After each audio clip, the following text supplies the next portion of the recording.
Kartu pos dari surga. Cerita pendek Agus Nur. Mobil jemputan sekolah belum lagi berhenti. Beningnya langsung meloncat menghambur. "Hati-hati!" teriak sopir. Tapi gadis kecil itu malah mempercepat larinya.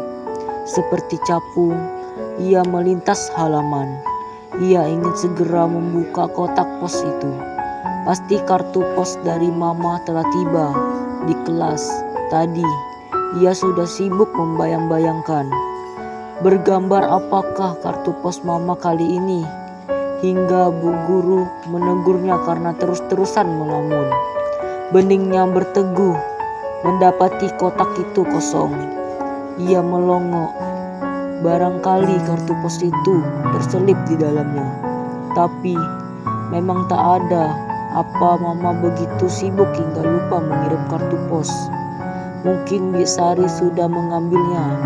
Beningnya pun segera berlari berteriak, "Bi, Bi!" Ia mengaris kepleset dan menabrak pintu. Bi Sari yang sedang mengepel sampai kaget melihat beningnya terengah-engah begitu. "Ada apa, Non? Kartu posnya sudah diambil, Bi ya."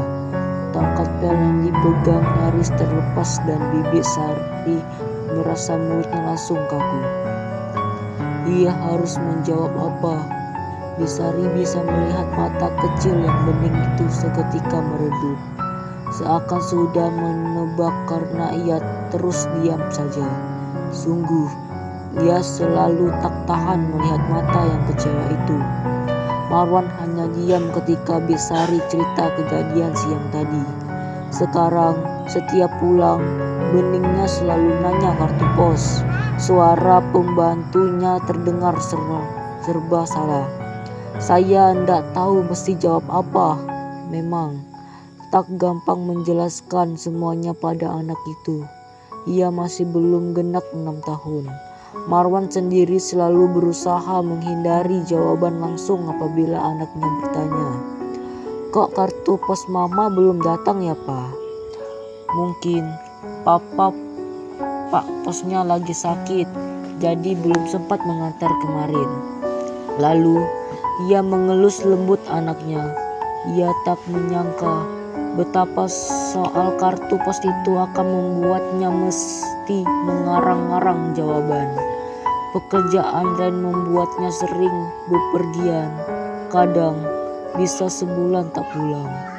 Dari kota-kota yang disinggahi, ia selalu mengirimkan kartu pos buat beningnya.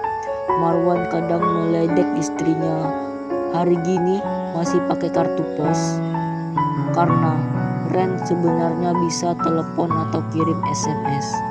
Meski baru playgroup, beningnya sudah pegang HP. Sekolahnya memang mengharuskan setiap murid punya handphone agar bisa dicek sewaktu-waktu, terutama saat bubaran sekolah untuk berjaga-jaga kalau ada penculikan.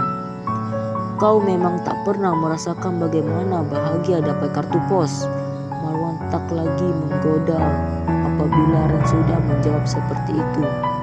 Sepanjang hidupnya, Marwan tak pernah menerima kartu pos.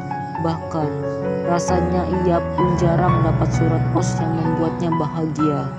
Saat SMP, banyak temannya yang punya sahabat pena yang dikenal lewat rubrik majalah. Mereka akan berteriak senang apabila menerima surat balasan atau kartu pos dan memamerkannya dengan membacanya keras-keras. Karena iri, Marwan pernah diam-diam menulis surat untuk dirinya sendiri, lantas mengeposkannya. Ia pun berusaha tampak gembira ketika surat yang dikirimkannya sendiri itu ia terima. Ren sejak kanak sering menerima kiriman kartu pos dari ayahnya yang pelaut. Setiap kali menerima kartu pos darinya, aku selalu merasakan ayahku muncul dari negeri-negeri yang jauh. Negeri yang gambarnya ada dalam kartu pos itu, ujar Ren.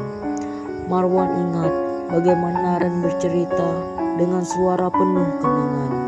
Aku selalu mengeluarkan semua kartu pos itu setiap ayah pulang.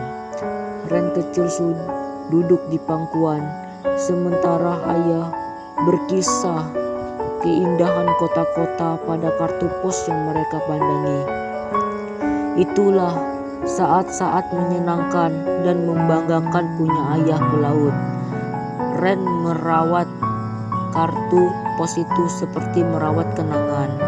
Mungkin aku memang jadul, aku hanya ingin beningnya punya kebahagiaan yang aku rasakan.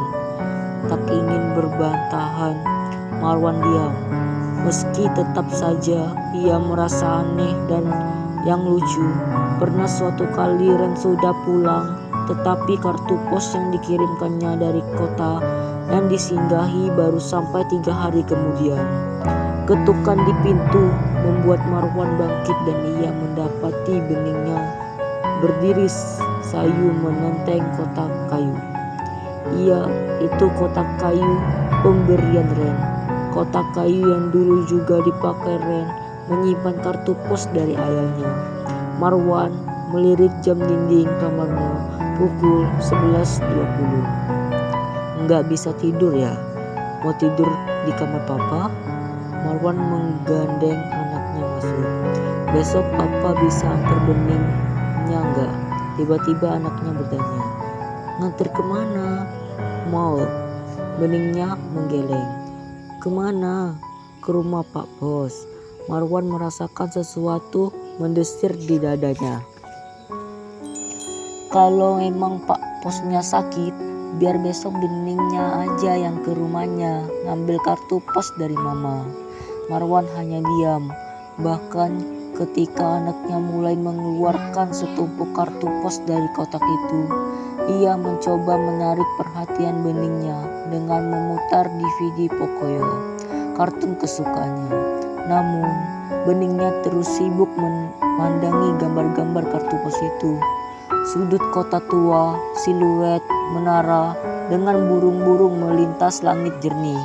Sepeda yang berjajar di tepian kanal, pagoda kuning keemasan, deretan kafe payung warna sepia, dermaga dengan deretan yacht tertabat, air mancur dan patung bocah bersayap, gambar pada dinding goa, bukit karang yang menjulang.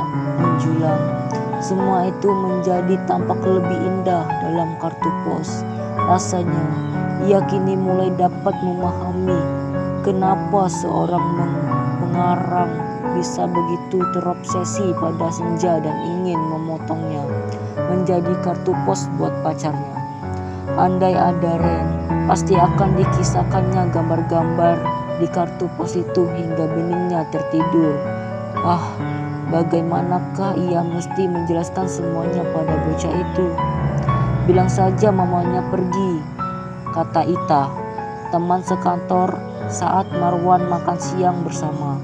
Marwan masih ngantuk karena baru tidur menjelang jam 5 pagi setelah beningnya pulang. Bagaimana kalau ia malah terus bertanya kapan pulangnya? Ya sudah, kamu jelaskan saja pelan-pelan yang sebenarnya. Itulah, ia selalu merasa bingung dari mana mesti memulainya. Marwan menatap Ita dan tampak memberi isyarat agar ia melihat ke sebelah.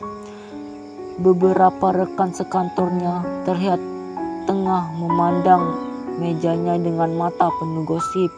Pasti mereka menduga ia dan Ita. Atau kamu bisa saja tulis kartu pos buat dia, seolah-olah itu Ren.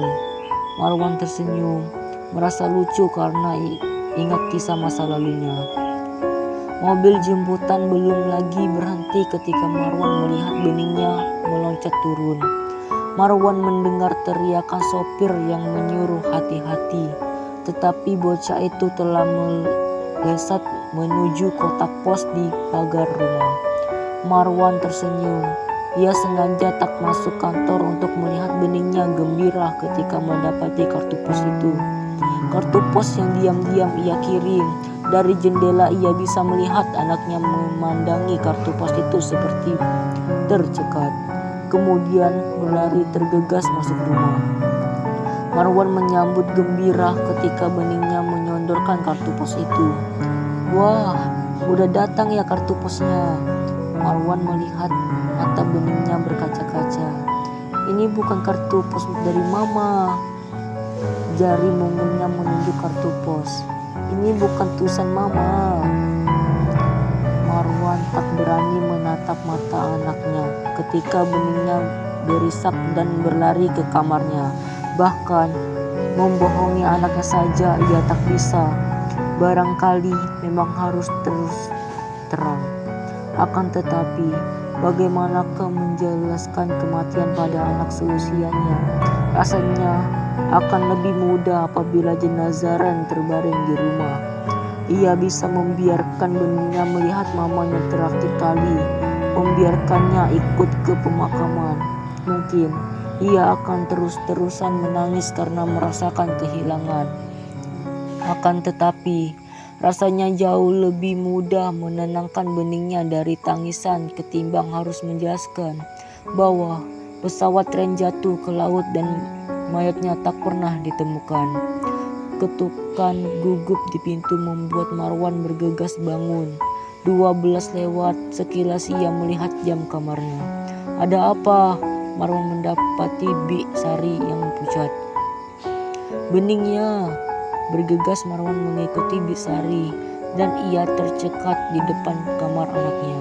Ada cahaya terang keluar dari celah pintu yang bukan cahaya lampu. Cahaya yang terang keperakan, dan ia mendengar beningnya yang cekikikan riang, seperti tengah bercakap-cakap dengan seseorang.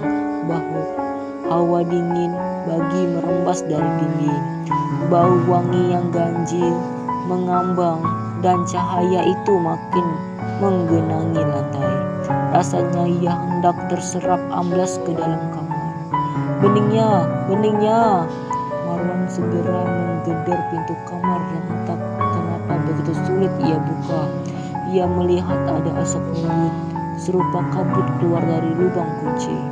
Bau sangit membuat tersedak, lebih keras dari bau amoniak. Ia menduga terjadi kebakaran dan makin panik membayangkan api mulai melahap kasur. "Beningnya, beningnya!" Bi Sari ikut berteriak memanggil. "Buka beningnya, cepat buka!" Entahlah berapa lama ia menggedor ketika akhirnya cahaya keperakan itu seketika lenyap dan pintu terbuka. Beningnya berdiri sambil memegangi selimut. Segera Marwan menyambar mendekapnya. Ia melongok ke dalam kamar. Tak ada api, semua rapi. Hanya kartu pos yang berserakan. "Mama datang." Pelan beningnya bicara. "Kata mama, tukang posnya emang sakit, jadi mama mesti nganter kartu posnya sendiri." Beningnya mengeluarkan tangan. Marwan mendapati sepotong kain serupa kartu pos dipegangi anaknya. Marwan menerima dan mengamati kain itu. Kain kafan yang ketepiannya kecoklatan bagai bekas terbakar.